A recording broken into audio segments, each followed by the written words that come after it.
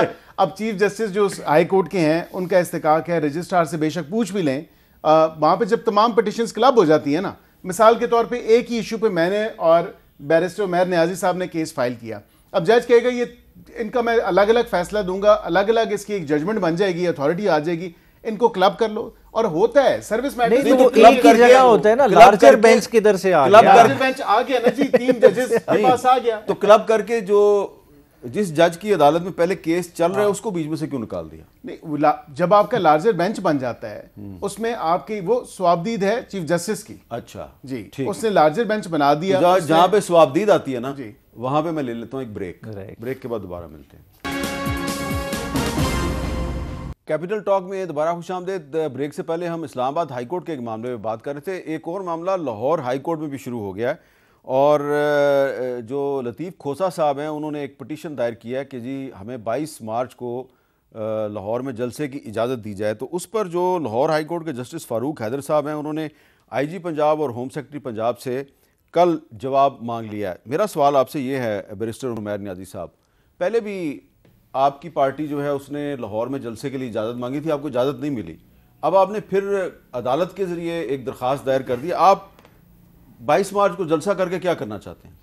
دیکھیں, political parties جلسہ کرتی ہیں, ایک اپنا جو پوائنٹ آف ویو ہے لوگوں تک تو کنوے کرنا ہوتا ہے. خالی دیکھیں میڈیم ٹاک شوز یا اور طرح سے تو نہیں ہے نا کہ آپ اخباروں کی زینت بنے, یہ آپ نے اپنی پولیٹیکل فورس کو انگیج کرنا ہے, اور بار بار آپ ریئلائز کراتے ہیں کہ لوگوں کو کہ ہم جس موقف کے لیے نکلے ہیں اس موقف کے ساتھ کھڑے ہیں.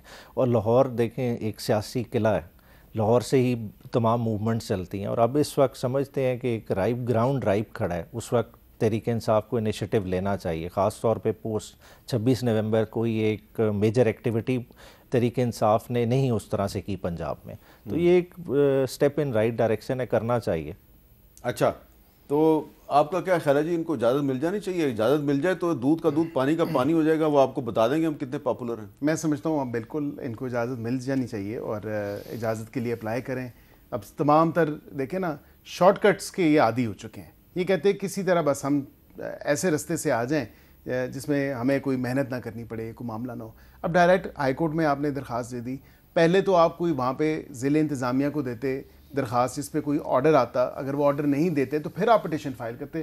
درخواست تو ساتھ لگائی ہوئی ہے نا, اگر درخواست پہ کوئی اسپیکنگ آرڈر نہیں پاس کیا ڈسٹرکٹ ایڈمنسٹریشن نے, جو کہ میرے علم میں نہیں ہے کہ واقعتاً کوئی درخواست دی گئی ہے یا نہیں دی گئی, اور اب رہ گئے ہیں ٹوٹل میرے خیال سے 2 سے 3 دن, تو پتہ نہیں عدالت نے اتنے شارٹ ٹائم میں 22 کو اگر کرنا ہے تو 21 کو ظاہری بات ہے بائی 21 کو آپ کو چاہیے ہوگی. میں نہیں سمجھتا کہ یہ جلسہ کر پائیں گے. برکیف اجازت ان کو مل جانی چاہیے تاکہ دودھ کا دودھ اور پانی کا پانی ہو جائے. اس پاپولسٹ اپروچ یا جو پاپولیرٹی کا گھوڑا ہے اس یا غبارہ ہے, اس میں سے بھی ہوا نکل جانی چاہیے. اچھا, آج جی اسلام آباد کی ایک اینٹی ٹیررسٹ کورٹ جو ہے اس نے اپوزیشن لیڈر عمر ایوب صاحب کے وارنٹ گرفتاری جاری کر دیے ہیں کہ جی وہ پیش نہیں ہوئے تو ان کو گرفتار کرنے کا حکم دے دیا گیا ہے.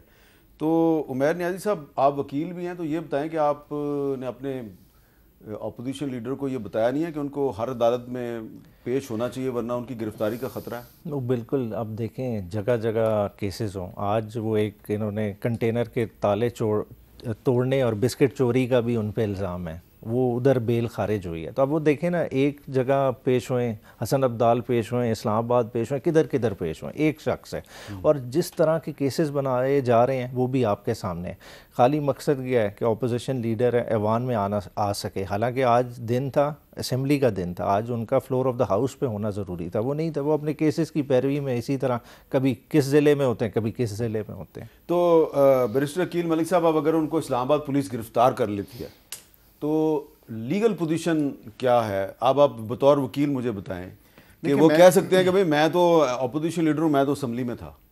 دیکھیں میں پہلی تو بات ہے کہ ان کے خلاف کیسز کیا ہیں وہ کم از کم ان کے خلاف تقریباً اب کیسوں کی تعداد جو ہے وہ 70 کے قریب ہو چکی ہے. لیکن اگر واقعتاً جس طرح یہ کہہ رہے ہیں کہ بسکٹ چوری کے ہیں تو پھر تو یہ آپ کے خیال میں صحیح ہے؟ نہیں میرے نہیں خیال میں نے تو دیکھی آپ کے خیال میں ان کو بسکٹ کھانے کا بہت شوق ہے؟ پتہ نہیں میرے خیال سے بانٹنے کا شوق ہو بھی سکتا ہے. نہیں دیکھیں کوئی ایسی بات نہیں ہے کنٹینر کا تالا توڑا ہاں وہ تو اس میں توڑا جا سکتا ہے بسکٹ نکال کے وہ تو پارٹی کی لیڈرشپ کی روایات بھی ہیں کچھ اس حوالے سے.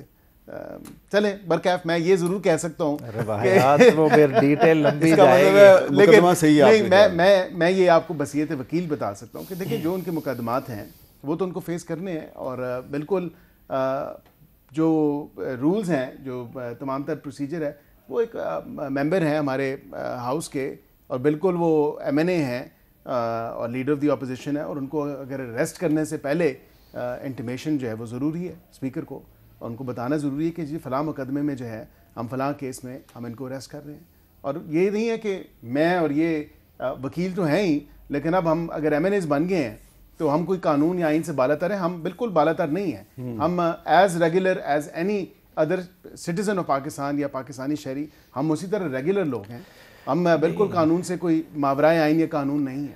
MNAs بن کے ہم کمزور پوزیشن میں چلے گئے ہیں. ایز لائر زیادہ تگڑی پوزیشن میں تھے. بات ہے پولیٹیکل فورسز کی اس ملک میں سپیس ختم ہو چکی ہے. یہ ہمیں ریئلائز کرنا پڑے گا. ہم تو فیس کر رہے ہیں باری ان کی آنے والی ہے. بیرسٹر عمیر نیازی صاحب جب شہباز شریف صاحب اپوزیشن لیڈر تھے تو ایک دفعہ نہیں ان کو بھی 2 دفعہ گرفتار کیا گیا اور ان کو بھی جیل بھیجا گیا تھا. تو اس وقت پولیٹیکل فورسز کی سپیس کم نہیں ہو رہی تھی؟ نہیں یہ گریجول پروسیس ہے نا. کرتے کرتے آج بہت نیچے ہم پہنچ گئے ہیں. اور دیکھیں ہمارا عدم برداشت تو ایک دوسرے کے خلاف ہے ہی ہے مگر اس میں ہم ریئلائز نہیں کر رہے.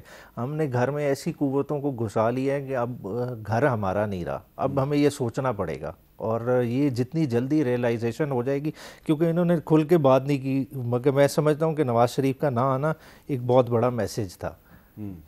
اچھا آپ کے خیال میں وہ جان بوجھ کے نہیں آئے؟ 100%. 100% کیوں کہہ رہے ہیں آپ؟ کیونکہ وہ اس چیز کو اون ہی نہیں کر رہے اس طرح سے. دیکھیں اس چیز کا پولیٹیکل تو اس کا مطلب ہے کہ نواز شریف صاحب ایک بہت سمجھدار آدمی ہیں. انہوں نے آپ ان کی سمجھداری اور عقل و دانش پر اپنی تصدیق کی مہر سب کر رہے ہیں. کیونکہ جو یہ چیز کرنے جا رہے ہیں یہ وہ دیکھیں یہ 2 طرح کے کھیل کھیل رہے ہیں. ایک طرف سے اپیز کر رہے ہیں اسٹیبلشمنٹ کو. اپیزمنٹ میں جو ہے نا PM صاحب نے حد کر دی ہے. ٹھیک ہے اتنا تابع دار اور کوئی ملے گا نہیں جو انہوں نے تابع داری کی. دوسرا انہوں نے پولیٹیکل سائیڈ اپنی بچانے کے لیے نواز شریف کو ان ایکشن سے آئسولیٹ رکھا. ہمیں تو یہ خبر ملتی ہے کہ جی عمران خان صاحب اپنے CM KPK سے کافی ناراض ہیں. ان کا یہ خیال ہے کہ تم محسن نقوی کے ساتھ بڑی تصویریں کھنچواتے ہو. تو یہ ادھر بھی تو اپیزمنٹ ہو رہی ہے. دیکھیں اس کے بعد کسی اور کے ساتھ ان کی تصویر آپ کو نظر آئی ہے؟ اچھا بات ہے اب وہ تصویریں نہیں بنواتے سو ٹو اسپیک. سمجھدار آدمی. یہاں پہ پھر ایک بریک لیتے ہیں جی. بریک کے بعد دوبارہ ملتے ہیں. کیپٹل ٹاک میں دوبارہ خوش آمدید. بیرسٹر عمیر نیازی صاحب یہ بتائیں کہ اب آپ کی پارٹی اور آپ کی جو اتحادی پارٹیاں ہیں آپ پلان کر رہے ہیں کہ عید کے بعد ایک آل پارٹیز کانفرنس بلائی جائے. یہ اس آل پارٹیز کانفرنس کا کیا مقصد ہے؟ دیکھیں دہشت گردی کا معاملہ کل انہوں نے تو ایک نیشنل سیکیورٹی کی وہاں بریفنگ ہو گئی معاملات چلے ڈسکس ہوئے ہوں گے. ابھی آل پارٹی کانفرنس کی یہ بھی بات کر رہے ہیں مگر ہم سمجھتے ہیں کہ بہت ساری ایسی قوتیں ہیں جو پولیٹیکل بھی ہیں اور اس کے علاوہ پولیٹیکل فورسز خاص طور پہ بلوچستان میں جن کو اسمبلی میں کی نمائندگی سے محروم رکھا گیا ہے ان کو جب تک آن بورڈ نہیں کرتے آپ اس کا پراپر مسئلے کا حل نہیں نکال سکتے. کیونکہ خالی آپریشن کریں گے تو آپ نے بس جو ہے نا ایک وقتی ٹارگیٹس اچیو کرنے ہیں. شاید مہینے 1.5 کے لیے آپ کو شاید خاطر خواہ نتائج مل جائیں مگر دہشت گردی کو آپ روٹ آؤٹ نہیں کر سکتے. روٹ آؤٹ کرنے کے لیے آپ کو قوم آپ کی بیک پہ چاہیے اس نیکسس کو توڑنے کے لیے اور اس میں ایک کلیدی کردار یہ APC ادا کرے گی. اچھا تو اس APC میں آپ گورنمنٹ پارٹی کو بھی بلائیں گے؟ ہماری طرف سے یہ مجھے اب نہیں آئیڈیا مگر بلانا چاہیے کیونکہ آل پارٹیز کانفرنس کا مطلب یہی ہے کہ سب کا موقف سنا جائے. کیونکہ دیکھیں اب آپ ان کی نیشنل سیکورٹی کمیٹی کی میٹنگ میں نہیں گئے تو یہ آپ کی APC میں نہیں آئے. نہیں دیکھیں اس میں ہمارا کوئی بلینکٹ انکار نہیں تھا. ہمارا انکار کس وجہ سے تھا حالانکہ یہ فیسیلیٹیٹ کرنا چاہتے جو میٹنگ خان صاحب سے 2 بجے ہوئی ہے بیرسٹر گوہر کی وہ صبح 9 بجے بھی ہو سکتی 7 بجے بھی ہوتی رہی ہے. ہاں جی 7 بجے اتوار والے دن ہوتی رہی ہے. تو یہ تو ملاقات کا دن تھا تو اتنی تو فیسیلیٹیشن بنتی تھی مگر یہ چاہتے نہیں تھے. اچھا جی اگر یہ آپ کو APC میں بلائیں کہ آئیں جی اے پی سی میں بیٹھ کے دہشت گردی کے خلاف مشترکہ نیریٹو بنا, آپ جائیں گے؟ دیکھیں یہ ایک تو پارٹی لیڈرشپ نے فیصلہ کرنا ہے, دوسری بات ہے کہ میں سمجھتا ہوں کہ بالکل ہماری کوئی قومز نہیں ہے اس حوالے سے کہ ہم بضد ہو جائیں اور ضدی بچے کی طرح نہیں جی بہت اچھا کیا آپ لوگ نہیں گئے. جہاں ملک کی بات آتی ہے میر صاحب تو وہاں کسی کی سیاست, کسی کی شخصیت, کسی کی سیاسی سوجھ بوجھ یا سیاسی وابستگی سے بالائے طاق ہو کے میں سمجھتا ہوں کہ جہاں ملک کی سالمیت کی, ملک کے وقار کی, ملک کی سیکیورٹی کی اور نیشنل سیکیورٹی کی جہاں بات آ جائے وہاں پہ ہمیں بغیر بلا خوف و تردید ہمیں اکٹھے ہو جانا چاہیے اور بغیر کسی وجہ کے ہمیں اکٹھے ہو جانا چاہیے. یہ بغیر کسی دعوت کے کیسے ہوں گے کہ جو چیئرمین سینٹ ہے وہ سینیٹر اعجاز چودھری کا پروٹیکشن آرڈر جاری کرتا ہے, اس پہ عمل درآمد نہیں ہوتا. آج عمر ایوب صاحب کا انہی کے آرڈرز تھے سینیٹر اون عباس بپی صاحب اور وہ ایگزیکیوٹ ہوئے اور میں خود بھی اس دن سوال و جواب کے اچھا ان کا یہ دیکھیں اون عباس بپی صاحب کا ایگزیکیوٹ ہو گیا جی, تو اعجاز چودھری صاحب دیکھیں میں اس میں آئی ایم شور آپ بالکل, میں آپ سے یہ درخواست بھی کروں گا کہ آپ بالکل سینٹ کے سیکریٹریٹ سے موقف بھی لیں ان رائٹنگ جو ہے جیل اتھارٹیز نے یا صوبے کی جو قانون نافذ کرنے والے ادارے ہیں جو جیل کے ساتھ جو اس کی سیفٹی سیکیورٹی کو انشور کرتے ہیں اس میں بالکل آپ ان سے ان کی رپورٹ ان رائٹنگ آئی ہوگی کہ یہ فلاں وجہ ہے کے بارے میں پتہ ہے, وہ رپورٹ سے ہم نہیں پیش کر وہ رپورٹ یہ کہہ رہی ہے جی کہ سینیٹر اعجاز چودھری صاحب کو لاہور سے اسلام آباد لانا پڑے گا اور راستے میں کچھ بھی ہو سکتا ہے, اس کی ذمہ داری کون لے گا. اچھا اب اس سے یہ پتہ چلتا ہے کہ پنجاب کی بھی لا اینڈ آرڈر کی سچویشن وہی ہے جو کے پی کے اور بلوچستان کی. نہیں, ہم بالکل بھی نہیں یہ کہہ رہے, وہ ایک جو رسک بتایا جا رہا ہے نا کہ ان کی مطلب درمیان میں رستے میں کچھ بھی ہو سکتا ہے, وہ کچھ کریڈیبل ایسی باتیں سامنے آئی ہیں, وہ ان کی پارٹی کی طرف سے وہ خدشات ہیں ہمیں. ان کی پارٹی جی اب یہ کیا چکر ہے کہ پی ٹی آئی خود ہی اعجاز چودھری صاحب کو ٹارگٹ کرنا چاہتی ہے؟ نہیں, میں یہ نہیں کہہ رہا, پلیز میں یہ نہیں کہہ رہا کہ ٹارگٹ, لیکن دیکھیں سیکیورٹی کے خدشات لاحق ہیں اور وہ کسی ایسی پرسنالٹی سے نہیں ہے یا کسی ایسے گروہ سے نہیں ہے, وہ کچھ جو تانے بانے ملتے ہیں ان کی اپنی پارٹی سے ہی ملتے ہیں. اچھا اس کا مطلب ہے آپ کو کچھ پتہ ہے یا آپ کے علم میں کچھ ہے لیکن آپ نے تھوڑی بریکیں لگائی ہوئی ہیں کچھ؟ میں دیکھیں وقت سے پہلے جو ہے کچھ زیادہ بات نہیں کرنی چاہیے اس حوالے سے, اور میں اس میں زیادہ ڈیٹیل میں نہیں جاؤں گا. اچھا یہ اب آپ کو کچھ سمجھ آئی ہے کیا کہہ رہے ہیں؟ میں تو بالکل کنفیوز ہو گیا ہوں. دیکھیں شاہ محمود قریشی صاحب کو یہ بیک اینڈ فورتھ لاتے رہے ہیں جیل ٹرائل کے لیے, حالانکہ وہ بھی وہیں مقیم ہیں, ٹھیک ہے. اعجاز چودھری صاحب ایک سینیٹر ہیں, 1.5 سال سے آپ نے انہیں باہر کی ہوا نہیں دکھائی, ٹھیک ہے. کیوں نہیں دکھائی؟ خالی مسئلہ ہے 9 مئی, کیونکہ 9 مئی کا ٹیگ لگ گیا ہے, وہ ضد بن گئی ہے. حالانکہ آپ نے اپنے چیئرمین سینٹ کو لوگوں پہ ہے, فرق حبیب پہ بھی ہے 9 مئی کا ٹیگ, کیونکہ وہ پریس کانفرنس کر دی نا, پریس کانفرنس کرے تو سارا گناہ وہ دھل جاتا ہے, پھر تو کچھ بھی نہیں پوچھا جاتا نا, پھر تو شاید جو ہے نا اور بھی رستے کھل جاتے ہیں. پھر تو دیکھیں نا آج اگر 9 مئی کہ اوور آل دیکھیں تو آپ نے ساتھ ہی خٹک صاحب کو بٹھا نہیں لیا, آپ کیبنٹ میں لے آئے. یہ تو بہت ساروں کے رستے وہ کھل گئے, وہ ایک جادو کی چیئر ہوتی ہے اس پہ بٹھانا ہوتا ہے تو سارے مسئلے. نہیں لیکن یہ جو انہوں نے اعجاز چودھری صاحب کے بارے میں بات کی ہے, کھل کے انہوں نے بات نہیں کی, لیکن مجھے سمجھ آ رہی ہے یہ ہے کہ واقعی ان کی سیکیورٹی کو کوئی خدشات ہیں, کیونکہ اون عباس بپی صاحب کو لایا جا سکتا ہے تو ان کو کیوں نہیں لایا جا سکتا؟ دیکھیں دونوں سینیٹر ہیں, دونوں کا تعلق پنجاب سے, کوئی ڈفرنس نہیں ہے. ایک کا تعلق ساؤتھ پنجاب سے ہے, دوسرے کا تعلق سینٹرل پنجاب سے. دوسرے تو سینٹرل پنجاب سے, وہ بیچارے لاہور سے, شریف آدمی, بزرگ آدمی ہیں, ٹھیک ہے. ان کی حالت دیکھیں, پچھلے دنوں ان کا آپریٹ ہوا ہے, ٹھیک ہے نا, جیل میں ہی ٹریٹمنٹ ملی ہے. مطلب بہرحال میں نے یہ سوال صرف اس لیے اٹھایا ہے کہ گڈ ول جیسچر ہوتا ہے حکومت کی طرف سے. یہ بھی تو ہو سکتا ہے کہ چیئرمین سینٹ جو ہیں وہ اتنے ناراض ہیں کہ انہوں نے معاملہ استحقاق کمیٹی کے سپرد کر دیا, تو ان کو سیٹسفائی کرنے کے لیے کیا پاکستان ایک جو نیوکلیئر سٹیٹ ہے وہ ایک سینیٹر کو لاہور سے اسلام آباد نہیں لا سکتی؟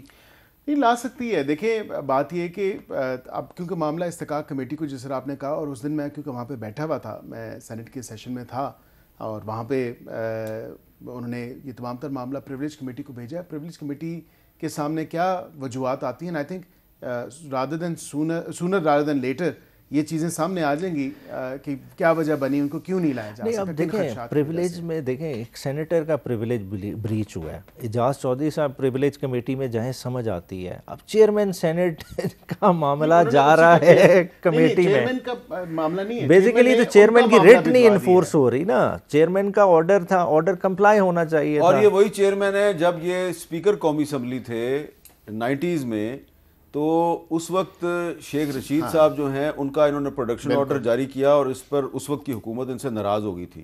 تو یہ ان کا ایک ریکارڈ ہے کہ یہ پروڈکشن آرڈر پر امپلیمنٹیشن کروانے میں کافی سیریس رہتے ہیں اور شاید اسی لیے وزیر اعظم بن کے پھر ڈسکوالیفائی ہو گئے تھے.